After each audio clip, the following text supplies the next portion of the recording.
Right, I'm going to do a little video on how I'm going to fit an inverter into my motorhome. I've got a Mohawk, Autotrail Mohawk. I've gone for a 2000 watt inverter, which is here, a Krieger. I've had that off Amazon. It cost me 160 quid. Now the reason we need this inverter is for my lovely wife's hair straighteners, and I've got a coffee machine, and these are what it will do. This is on the box. It's 2000 watt and it says it will do toaster, vacuum, hairdryer, circular saw, electric kettle, 2000. So I think this should do the job. Now it comes with leads, a remote switch, because these things, when they're on, they do take a bit of juice. So you're best to only turn them on when you want them on and turn them off. Now there's a mathematical equation you can work out to exactly what you need, but I'm not going to go into that. That on the box will do me. Okay, so this, and you must have a 200 amp fuse there on your positive. So that's the inverter, and this is where it's going. Here's the motorhome. Here's my battery compartment is here. Now I've got to join these in parallel, I think it is.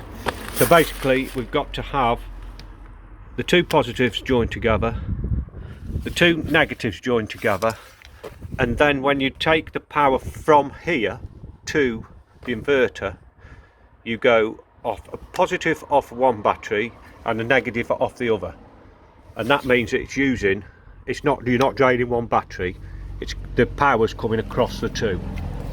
Okay, that's most important. And this is where it's going. I want it here. This is a seat here, and there's another seat here, so there'll be the seat and the chair, so you won't see it. And I want the sockets here, so I'm going to place it here. The battery cart's underneath me, compartment even, and there's an hole I've already drilled. That's for one cable. It's a 16mm hole, that is, to get these through. These are beefy cables. So that's going to go like that. That's got to go onto the battery, and then it's got to come onto the inverter here. So I'll wire a couple of things up, I'll set a couple of things up, and we'll have a look at it. Right, that's temporarily mounted there on the side. My connections are at the back there. There's one hole, and that's where the other one's going. 16mm hole, 16mm drill bit.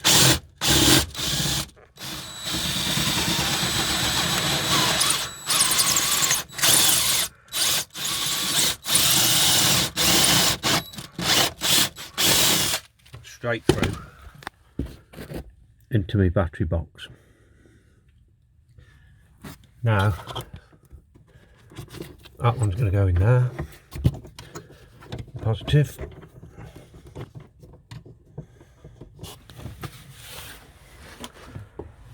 and there's my negative. Positive, negative down to the battery box, and then them two bolt onto there. Now what I've got to get through there as well is, that's an earth. Got to see it there, that one's an earth. So I've got to get an earth cable now, which I've got here. Here's an earth cable, which I've crimped on a connector. That's going to go onto there, and I've got to get that down there and get that to the chassis. Now outside. Okay, I've took it off. Now this is a remote switch, because we want to be able to turn it on and off easily so it doesn't drain the batteries. that to go in, put there, about there. So we need a wire from there to the back of that. So it's 4 screws in this panel here. Take them out, tiny little things. Take them out, pull that off. Pull that off. I'm going to drill a hole in the bottom of here, straight the way through, so we can get the cable. We've got to get this cable through. Need about a 12mm drill bit, I think. Then we're going to poke that cable through there. Plugs into the back of there. You can see, it doesn't matter. Cut an hole in this here. Screw that in there. And then wire that behind there. I'll do that now. So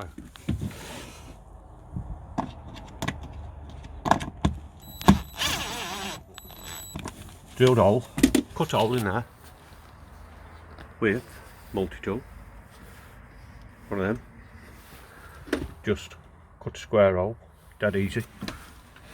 That's fitted in the back of there like that. Very good. Sit there. There. My camera skills are second to none. Wire goes down. Hide this behind here. Drill a hole through the bottom. Poke that through. And then the cover plate.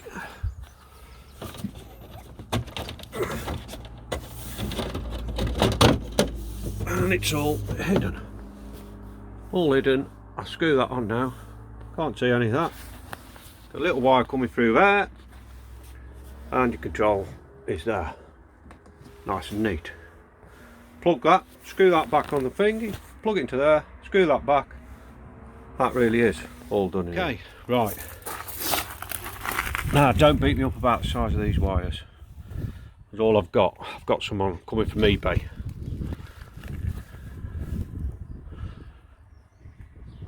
Plus to plus, minus to minus. This wire, this wire. This one, big one, going to the inverter off this minus. And I'm going to have to, I'm doing this now because I can't get this wire on. I need to push the battery in, struggling to get it on. So you won't see it. But this is going to go to here. Yep. So you've got one connection on either battery, which then uses both batteries and doesn't drain one. If you put that black onto here and the red onto there, the same, you're going to this is going to have all the juice out of it, and this is not going to help a lot. So you need to drain from the two. So I'm going to connect that on there now, and then we're going to see if we can make a cup of coffee, because I straightened my hair this morning. Right, all done. I will have to change this wire for a thicker one when it comes, but I'll just try it. I'll try it on my wife's air dryer.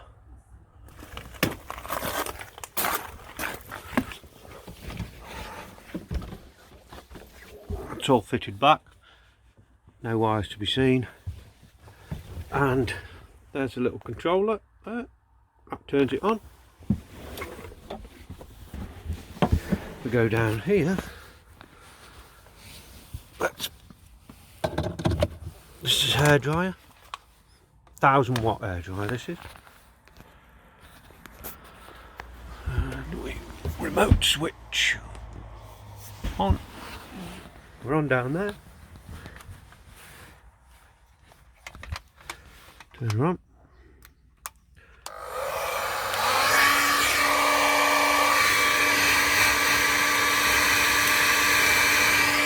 And we have hot air. There you go. There you go. I've done my hair for you, go. Then we can remotely switch it off again. That switches it off. Now, so we're all working fine, but it's quite nice and neat. You sit back here, you only just see it under there. Still room for my shoes, couple of wires, but I can't do anything about them. Empty. Didn't work the coffee machine. I don't know why, but it didn't. And that is how I've installed my inverter in my Autotrail. I think it's the right way to do it. It works. And that's about it. See you in a bit.